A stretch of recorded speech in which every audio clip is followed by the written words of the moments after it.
semua kalimat isim. Kalau tuan-tuan jumpa kalimat tu dalam Al-Quran, pastikan tuan-tuan tahu dia kalimat kata nama ataupun isim. Yang kedua ialah kalimat perbuatan. Berkata, makan, lari, tidur, duduk, menulis, berjalan, tu semua kalimat perbuatan lah. Itu kalimat yang kedua tuan-tuan akan jumpa dalam Al-Quran, jenis kalimat yang kedua. Tapi ada syarat.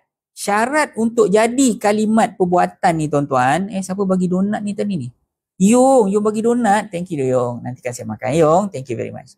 Tuan-tuan kalimat perbuatan dalam Al-Quran ni tuan-tuan, dia wajib kena ada ganti nama diri dalam terjemahan. Wajib.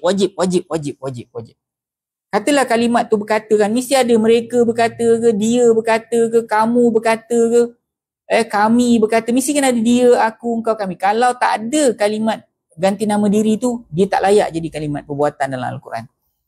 Kalau duduk kan, dia duduk, aku duduk, engkau duduk, kami duduk.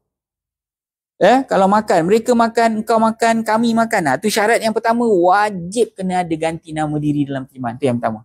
Yang kedua Ustaz, yang kedua tuan-tuan kena nilaikan dia tu fi'il mudhari' ke fi'il madhi ke fi'il amar. Thank you siapa yang bagi tertarik.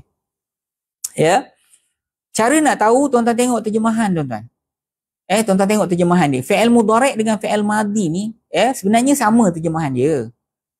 Sebenarnya sama, tapi fi'il madhi tuan-tuan just tambah perkataan telah.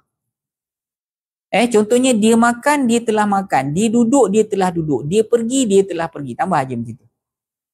Kalau fi'il amar ni perbuatan menyuruh.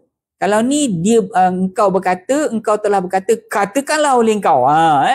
Kamu berkata, kamu telah berkata, katakanlah oleh kamu. Itu. Kamu makan, kamu telah makan, makanlah oleh kamu. Dia pergi, dia telah pergi, pergilah oleh engkau. Dia macam tu. Dia tuan-tuan kena tahu melalui makna dia lah.